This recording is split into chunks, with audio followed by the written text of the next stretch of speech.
If you look at the live satellite feeds from Washington's think tanks right now, you'll see something curious. The screens aren't tracking NATO deployments in Europe. They aren't monitoring the Taiwan Strait. They're fixed on a different map entirely. Venezuela, Panama, Bolivia, the Lithium Triangle. 9,000 miles from Greenland. Same administration, same month, completely different priority. While every cable news anchor breathlessly debates whether the United States should purchase an Arctic island from Denmark, while European leaders issue alarmed statements about the end of NATO, while Congress holds hearings about military force against a treaty ally, something far more consequential is happening in the Western Hemisphere, and almost nobody is connecting the dots. This is the story of the greatest misdirection in modern American foreign policy. A president who talks loudly about Greenland while quietly executing the most aggressive hemispheric reassertion since the Cold War. Greenland is the shiny object. Latin America is the prize. In this video, we are going deep. We will expose what Trump's December 2025 national security strategy actually prioritizes, and it's not the Arctic. We will reveal how the Venezuela operation, the Panama ultimatum, and the Bolivia pivot form a coordinated pattern. And we will explain why China, not Denmark, is the real target of what Trump himself calls the Donroe Doctrine. This is how the game is actually played. Stay with me. The catalyst wasn't an Arctic survey. It was a shipping manifest. Let me show you the numbers that triggered the fury. In the year 2000, China's trade with Latin America was negligible, approximately $12 billion. By 2024, that figure hit $518 billion. That's a 40-fold increase in 24 years. Today, China is the top trading partner for Brazil, Chile, Peru, Uruguay, and Argentina. Let me put that another way. For every major South American economy that actually matters, China has already displaced the United States. But trade statistics are abstractions. Let me show you what this looks like on the ground. In November 2024, China opened the port of Chancay in Peru. This isn't some small-time facility. We're talking about a $3.5 billion deep-water megaport, majority owned by COSCO, a Chinese state company, with fully autonomous cranes capable of handling ships too large for the Panama Canal. A voyage from Shanghai to South America that used to take 35 days now takes 23. Costs dropped by 20%. China's ambassador called it the Shanghai of South America. And here's the kicker. China and Brazil are now exploring a railway that would connect Chancay to the Atlantic coast, a Chinese-controlled transcontinental corridor across South America, an alternative to the Panama Canal itself. While America was bleeding treasure and credibility in Iraq, Afghanistan, and Ukraine, China didn't invade Latin America. It did something far more effective. It bought it. To the American national security establishment, what China has done is build a resource extraction empire in America's strategic backyard, while America wasn't paying attention. The Donroe Doctrine, that 200-year-old policy stating that the Western Hemisphere belongs to American influence, has been gutted. Not by tanks or missiles, by shipping containers and power lines. That realization accelerated everything. Let's look at the sequence. Because the sequence tells the real story. January 3rd, 2026, 2:01 a.m. Eastern Time. American helicopters touch down at a military compound in Caracas. Within 30 minutes, President Nicolas Maduro, a man who had survived countless sanctions, protests, and diplomatic isolation, is in handcuffs being flown to an American aircraft carrier. January 5th, 2026. Trump holds a press conference. He doesn't just announce the Venezuela operation, he announces something else entirely. The Donroe Doctrine is a big deal, Trump says, but we've superseded it by a lot, by a real lot. They now call it the Donroe Doctrine. This wasn't braggadocio. This was Trump articulating a fundamental reorientation of American foreign policy. December 2025. Trump's national security strategy is released. 31 pages total. Here's what nobody noticed. It devotes 5 full pages specifically to Latin America. More than Europe, more than Asia. The document explicitly identifies non-hemispheric competitors as existential threats to American security. That's China, that's Russia, that's Iran. Early 2026. Secretary of State Marco Rubio travels to Panama within weeks of taking office. He delivers an ultimatum: reduce Chinese influence over the canal or face American measures. Panama gets the message. Hutchison Holdings, the Hong Kong company operating ports at both ends of the canal, is now selling those assets to a BlackRock-led American consortium. Panama has withdrawn from China's Belt and Road Initiative. Late 2025. Bolivia's new president, Rodrigo Paz, elected just months earlier, is already terminating lithium contracts with China and Russia. His foreign minister announces they're seeking a long-term relationship with the United States. In exchange, Washington offers IMF credit lines, IDB financing, and technology transfers. See the sequence? Venezuela, Panama, Bolivia. 3 countries, 3 months, 1 pattern. This isn't random.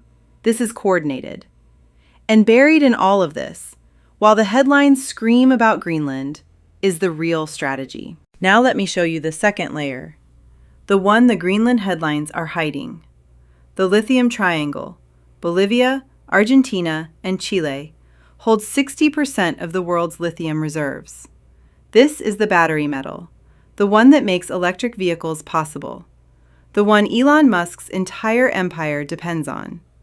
Bolivia alone has double the lithium resources of Chile. Here's the cold truth. Without South American lithium, there is no American green transition. There is no domestic EV industry. Tesla, Ford, GM, they all need these resources. And until very recently, Bolivia's state lithium company had billion-dollar deals with China's CATL, the world's largest battery manufacturer, and with Russia's Uranium One. But it goes deeper. China's State Grid Corporation has invested $12.5 billion in Brazil's power sector. They've built ultra-high voltage transmission lines stretching 2,000 kilometers. They now control critical portions of the electrical grid supplying Sao Paulo and Rio de Janeiro. If you live in Brazil's largest cities, there's a reasonable chance your lights stay on because of Chinese infrastructure. In 2025, State Grid won a $3.6 billion contract to build another 1,500-kilometer power line. They're planning to invest $40 billion more by 2030. This isn't about tariffs. This isn't about Greenland's rare earths. This is about who controls the arteries of the Western Hemisphere. Here's the ultimate irony. Trump talks about buying Greenland to counter China. Meanwhile, the actual Chinese infrastructure in Latin America, the ports, the power lines, the lithium contracts, that's where the strategic battle is already being fought and lost. The Greenland acquisition accomplishes multiple Chinese strategic objectives without Beijing having to lift a finger. NATO is fracturing. American resources and attention are diverted.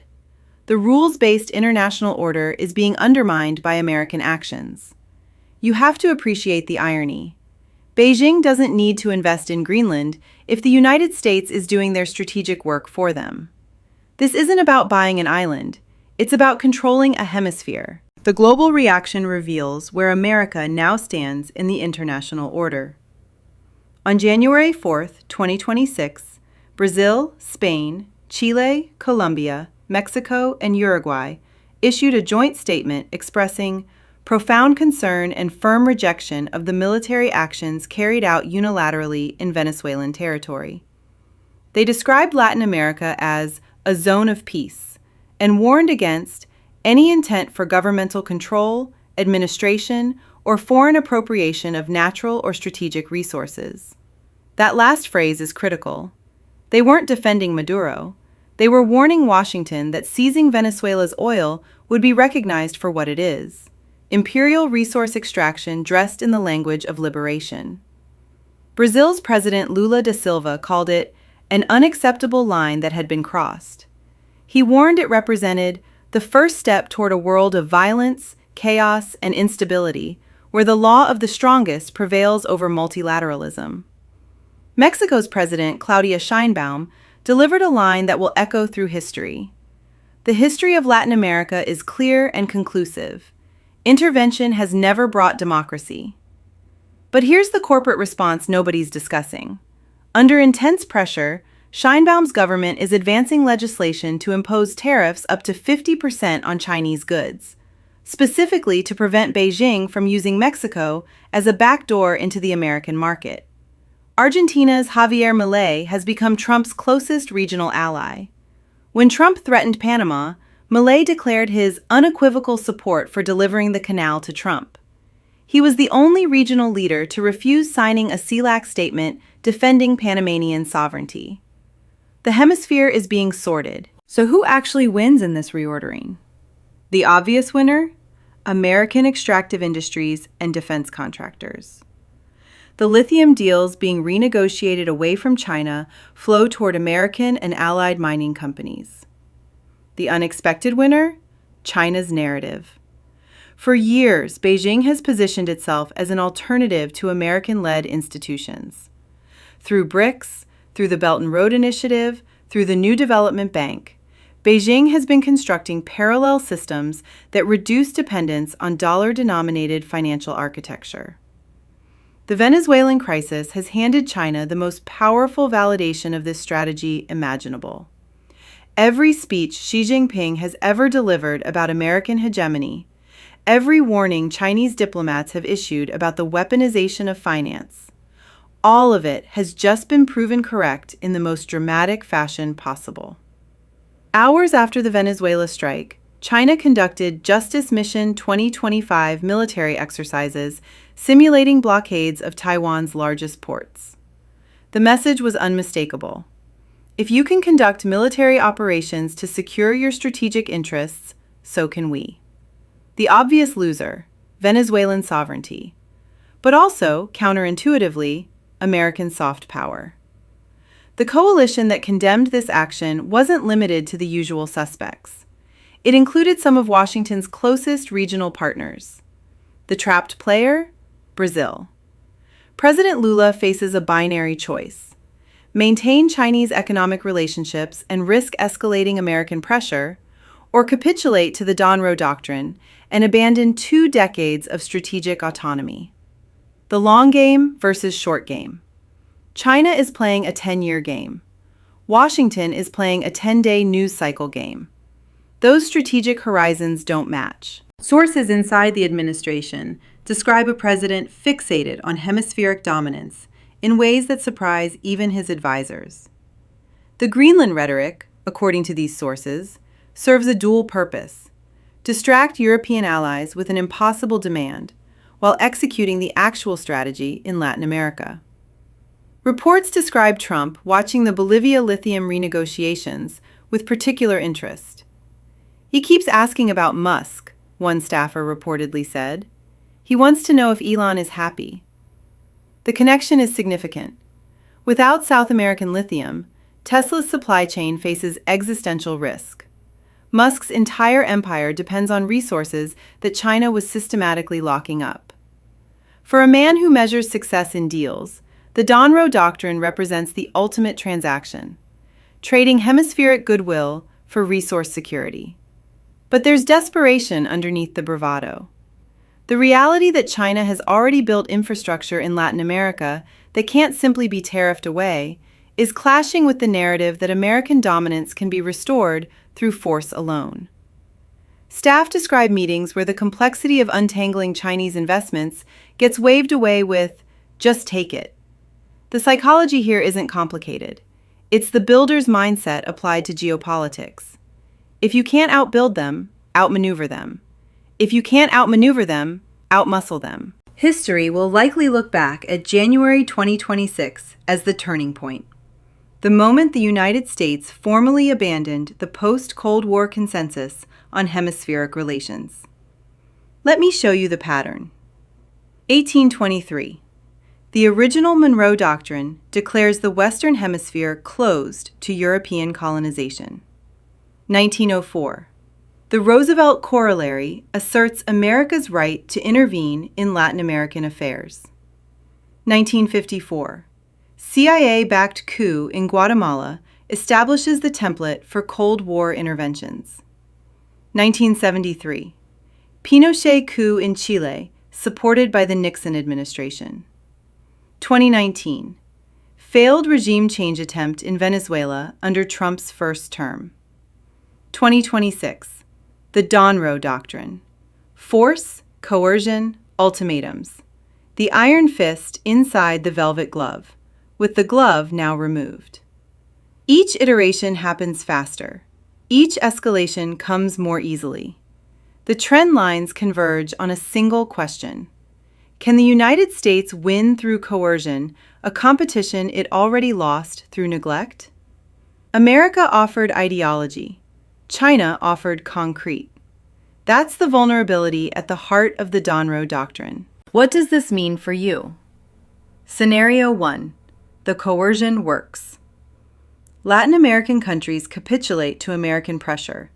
Chinese investments are unwound. Lithium flows to American manufacturers. Your EV prices stabilize, but at the cost of a generation of hemispheric resentment. Scenario 2. The resistance hardens. Brazil, Mexico, and others maintain Chinese relationships despite American pressure.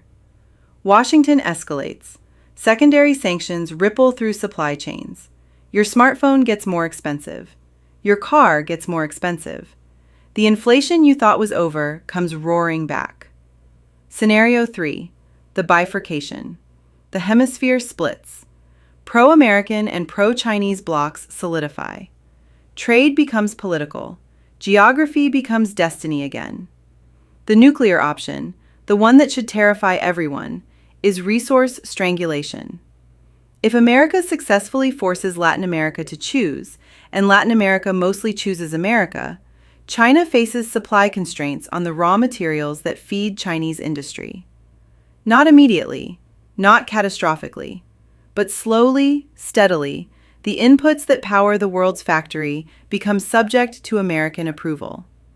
That is unacceptable to Beijing, which means China will fight back. This is the escalation trap. America acts in its hemisphere. China acts in its neighborhood. Each action justifies the other. Each response raises the stakes. Let me bring this together. The Donroe Doctrine isn't about Greenland. It was never about Greenland. Greenland is the shiny object, the distraction that keeps European allies alarmed and media attention occupied, while the real strategy unfolds 9,000 miles south. The real game is Latin America. The real target is China. The real stakes are the resources that will define the 21st century: lithium, oil, rare earths, and the infrastructure that connects them to global markets. Trump's national security strategy tells you exactly where the priorities are. 5 pages on Latin America. More than Europe, more than Asia. That's not an accident. That's a declaration. Venezuela was the opening shot. Panama is folding. Bolivia has pivoted. The hemisphere is being sorted. The question nobody is asking: is this a restoration of American power, or is it the moment America lost its backyard by demanding too much from countries that had other options? History is full of hegemonies that overreached, that demanded too much, that turned friends into enemies through arrogance and force. The Donroe Doctrine is Trump's answer: force, coercion, ultimatums. It might work. Empires have been built on less. But it might also fail. And if it fails, if Latin America slips further into Chinese orbit despite everything America throws at it, then the Donroe Doctrine won't be remembered as a restoration of American power. It will be remembered as the moment America lost its hemisphere while arguing about an island it never needed to own.